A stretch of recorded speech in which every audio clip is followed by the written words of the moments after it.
This is Nightly Business Report with Tyler Matheson and Sue Herrera. Lashing out. Mylan under fire from the White House for skyrocketing EpiPen prices. But it may be the drug company's relationship with the government that's really giving sales of the allergy medication a boost. Housing head scratcher, why sales of existing homes are tumbling while others are soaring. Overwhelming glut, why Uncle Sam is stepping in to buy 11 million pounds of cheese.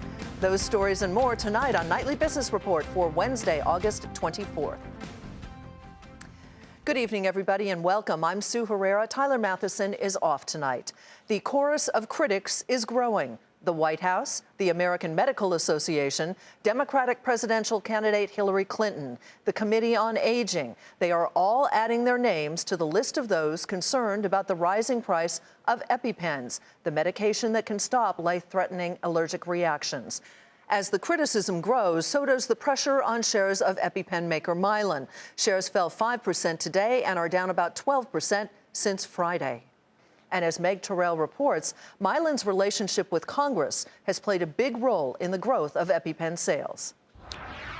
The scrutiny of Mylan's price increases on the EpiPen only heightened today, with Washington ratcheting up the pressure across the board. Pharmaceutical companies that often try to portray themselves as the inventors of life-saving medication often do real damage to their reputation by being greedy and jacking up prices in a way that victimizes vulnerable Americans. Press Secretary Josh Earnest said in response to a question about EpiPen price increases that the White House isn't second-guessing Mylan, but that prescription drug price increases can raise moral and ethical questions.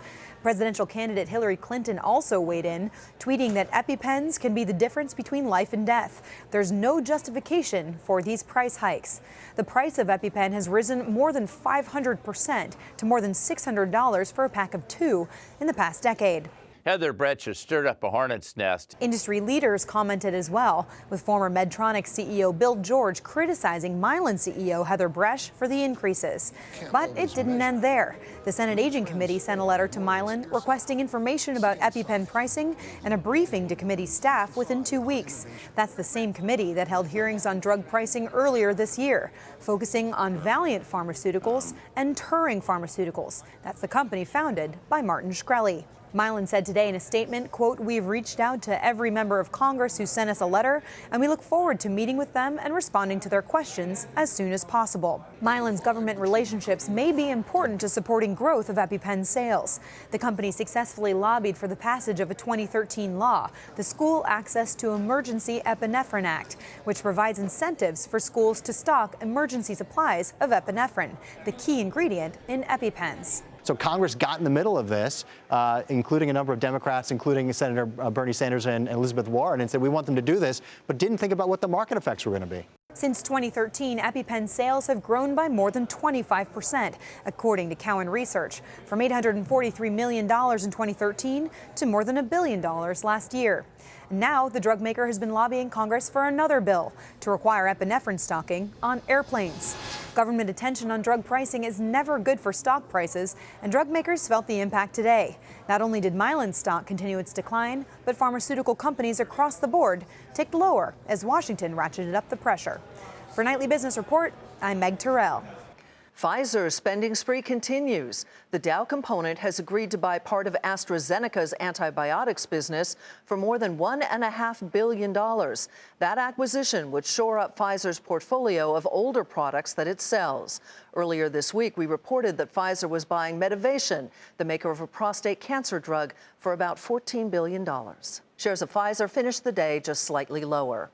Healthcare stocks in general came under pressure, having their worst day since June, and that weighed on the broader market. The Dow Jones Industrial Average lost 65 points to 18,481. The Nasdaq dropped 42. The S&P 500 fell 11. And oil prices fell as well, about 3%, after an unexpectedly large inventory build added to concerns about too much crude supply and not enough demand. And now to that housing market head-scratcher. A new report today stands in sharp contrast to one that was released yesterday. Today, we learned that sales of previously owned homes fell in July for the first time since February. Existing home sales tumbled more than 3% last month to a rate that was below economists' expectations. But just last night, we told you that new home sales were surging. So why the discrepancy? Diana Olick explains. Newly built homes are selling. Existing homes, not so much. July sent a seemingly mixed message from the housing market, but it's actually pretty straightforward. Sales of existing homes fell because the number of homes for sale fell, down 6% compared to a year ago. There's just very little to buy, and that is pushing prices higher, making homes that are for sale less affordable.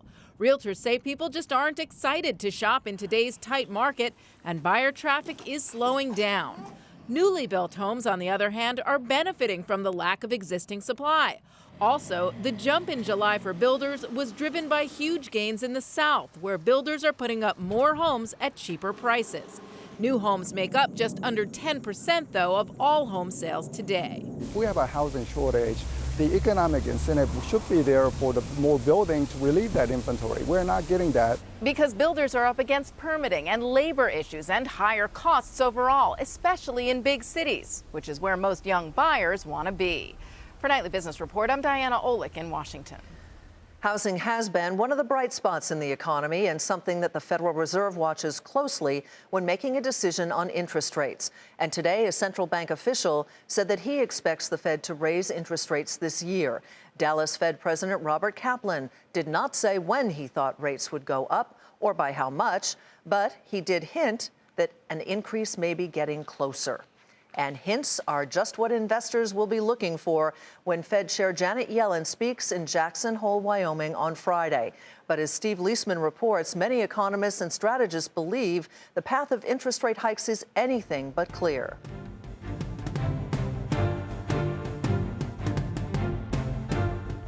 As the Fed meets at its annual retreat in Jackson Hole to debate policy, a raging fire 30 miles away obscures their view of the majestic Teton Mountains. It's an apt, if unfortunate, metaphor for the Fed meeting itself, which is focused on finding a framework to decide on interest rates. But the CNBC Fed survey found that 60% of respondents say the central bank lacks a framework. Just 24% say they do, and 16% are unsure. Meanwhile, 47% say current policy is made based more on the latest economic reports rather than changes in the medium-term outlook. Though some say the Fed has been inconsistent because the data itself has been inconsistent. The problem has been that as they've been looking at the data, no matter which model you use, they haven't had a consistent period during which they could actually act in a consistent way to raise rates. As it is, survey respondents have pushed back yet again their expectations for the next Fed rate hike from December to January 2017. They now think the Fed gets done hiking rates at a record low 2.29% in early 2018. While rates are forecast to stay low, stocks are seen rising just modestly this year and next, with the S&P hitting 2275 in 2017. Modest stock gains come with modest economic growth. GDP is seen gaining just under 2% this year and a bit above it next year. The main concern, the fallout from Brexit and overseas growth. Add to the uncertainties the outcome of the presidential election. It's gotten so strange that for the first time this election, the CNBC Fed survey shows respondents now believe it's best for the economy if a Democrat wins the presidential election. So from uncertainty over U.S. and overseas growth to the outcome of the presidential election, and even how the Fed makes policy, the clouds looming over the outlook are thick enough to hide a clear view of even the immediate horizon. For Nightly Business Report, I'm Steve Leisman. And some of those clouds that Steve is referring to may be sitting over the Clinton campaign. The Democratic presidential nominee is coming under increased scrutiny for her ties to the Clinton Foundation while Secretary of State. And new emails are raising even more questions about the possible combination of power and money. Eamon Javers is following the story for us tonight. Eamon, good to see you as always. What do we know about these emails? And then where does the story go from this point? Well, the question here is whether or not donors to the Clinton Foundation were able to buy access to Secretary of State Hillary Clinton while she was Secretary of State. That's what the critics are charging. And so the problem for the Clinton campaign going into the fall election cycle is that there's a whole series of data now that's going to come out through a bunch of groups that are investigating this email scandal, including Judicial Watch, which is a conservative group, Citizens United, another conservative group. These are no friends to Hillary Clinton. Then also you've got the State Department's own internal investigation, and then you've got the FBI, which is out there looking for emails as well. All of those are going to be dumping data out there for the public to see, as they did this week, all throughout the next month and a half or so. So basically, all the way into October, the Clinton campaign is going to be wrestling with new disclosures of her emails, each of which is going to set off a particular batch of stories and media coverage. Absolutely. Now, you've been doing some reporting of your own, and what have you found? Yeah, just in terms of the relationship between the foundation and the State Department, saw an interesting email here from a foundation official back in 2012 to Huma Abedin, who is a key aide to Hillary Clinton, in which he offers Huma Abedin a ride on a private jet to go to an event in Little Rock, Arkansas. Abedin apparently accepted that ride on a private jet that was operated by a donor to the Clinton Foundation. That's something the State Department told us is allowed under State Department ethics rules. Surprising, though, because riding around on private jets is not standard for other aides here in Washington on Capitol Hill or at the White House or other places. But at the State Department, they say that ride by Huma Abedin on that private jet to Little Rock was allowed under their rules. That's interesting in and of itself. All right, Eamon, thank you very much. Eamon Javers in Washington tonight. And still ahead, cracking the code, why some promising students are landing high-paying jobs in just a dozen weeks without going to college.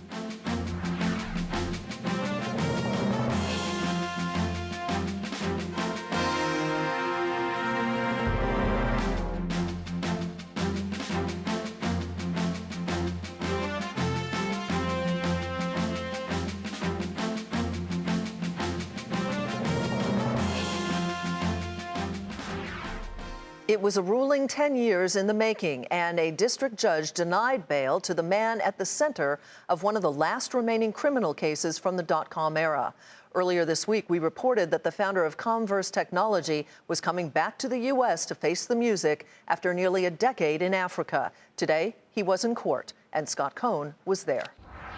Kobe Alexander spent the last 10 years fighting extradition from Namibia on 35 felony counts. But now his attorneys say he is back to face the music. Alexander pleaded guilty to a single count of securities fraud in a plea agreement and said he deeply regrets his conduct. But then his attorneys asked that he be freed on $25 million bail pending his sentencing. But U.S. District Judge Nicholas Garifas would have none of it, noting that he was the judge who signed the original arrest warrant for Kobe Alexander back in 2006. "Spare me," he said, "I wasn't born yesterday." He denied bail, saying that Kobe Alexander's intelligence and his guile are clear indications that he can't be trusted. Benjamin Braffman is Alexander's attorney. We are bitterly disappointed with the court's decision, but he's the judge and I'm not. What does this portend for sentencing? The judge was pretty harsh, particularly at the end. I don't want to speculate. I think we're going to be submitting a very strong sentencing recommendation in the form of a memo, which will hopefully convince the court that a reasonably lenient sentence is appropriate. Kobe Alexander is set for sentencing December 16th. He faces up to 10 years in prison, and prosecutors have indicated they plan to seek substantial time. Scott Cohn, Nightly Business Report, Brooklyn, New York. Falling foot traffic hits results at Express, and that's where we begin tonight's Market Focus. The apparel retailer posted a disappointing quarter, missing both profit and revenue estimates. The company also reported lower e-commerce sales, and things are not expected to get better anytime soon. Express significantly cut its earnings forecast for the year. Shares fell 25% to $11.94. Investors had their first chance to react to Intuit earnings. The maker of tax preparation software topped profit and revenue expectations, thanks in part to an increase in subscribers in the company's QuickBooks online business. CEO Brad Smith says he's seeing strong results from the company's cloud platform. We're saving the individual about $3,500 a year, in tax savings. And so it's a real win for them, and it's a very simple app, and we have really good adoption going on with this product. Shares finished the day down 3.5% to 109.85. Williams-Sonoma issued a weak outlook for the current quarter, citing a softer retail environment. The kitchenware retailer reported earnings that were in line with estimates in the most recent quarter. Shares were unchanged in the extended session after they ended the day down 13 cents to 54.14.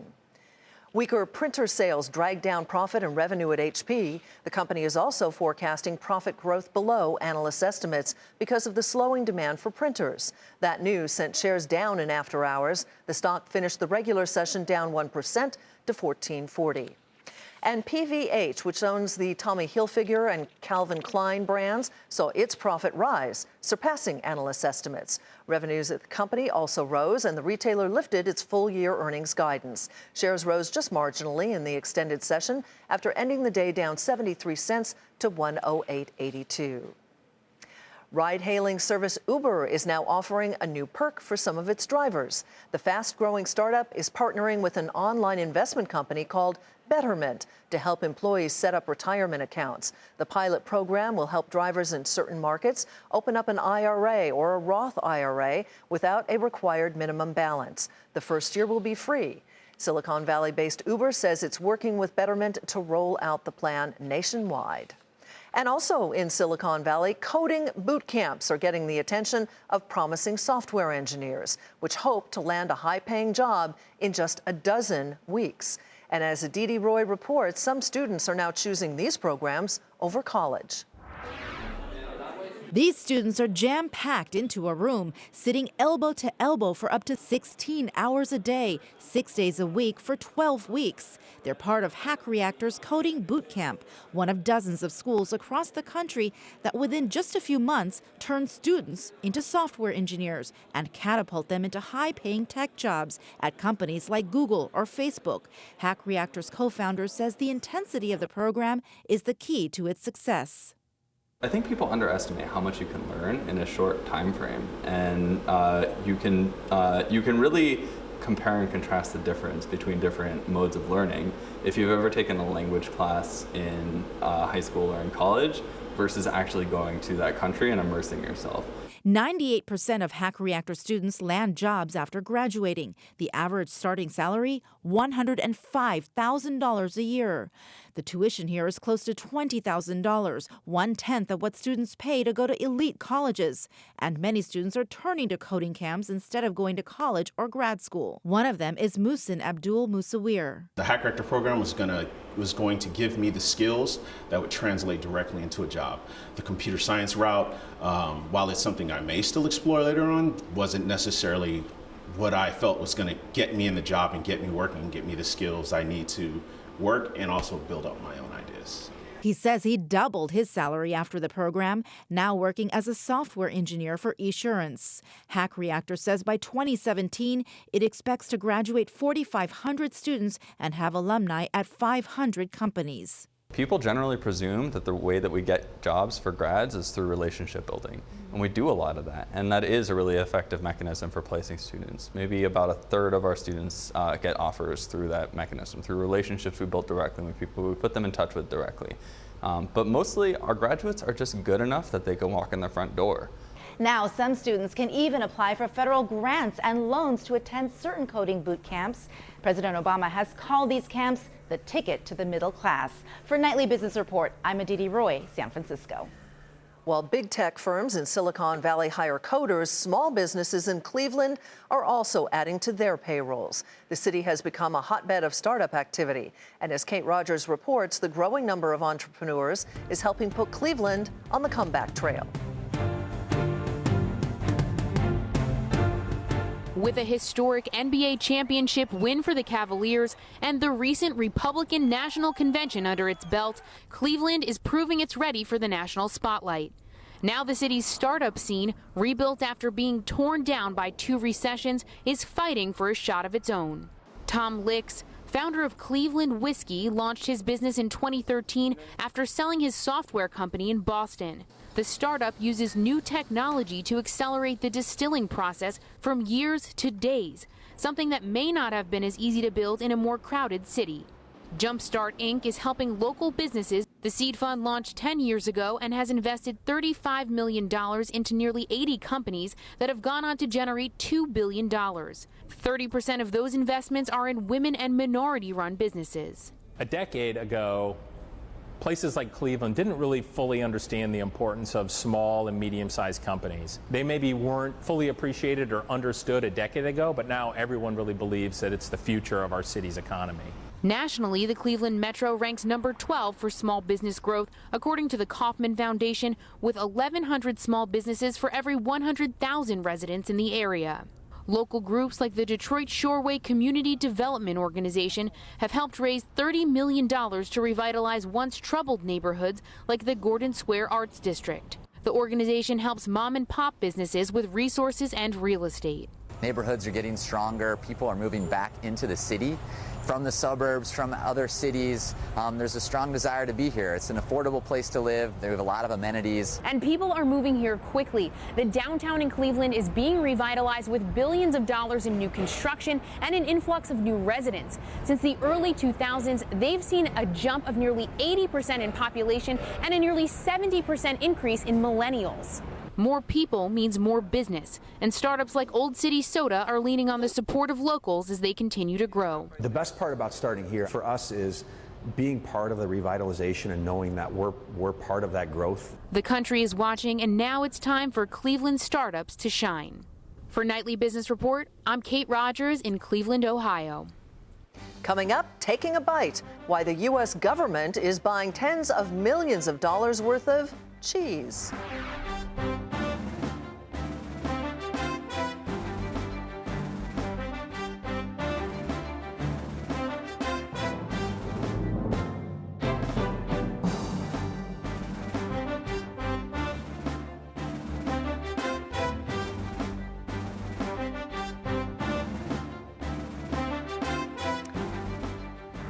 There is a lot of cheese in America, too much of it apparently. That has caused prices to fall, hurting the country's farmers. So the government is stepping in, buying up a massive amount of it.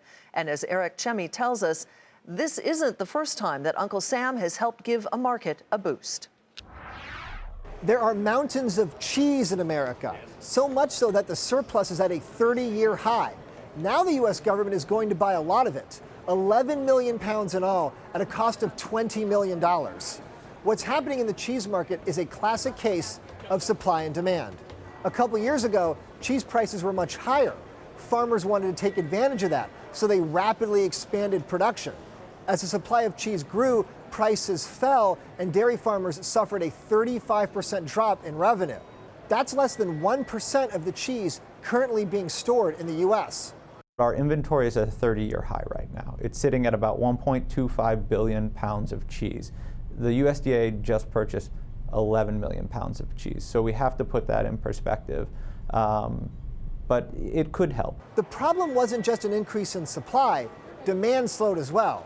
China didn't want as much of our cheese, and Russia instituted a ban on Western dairy imports.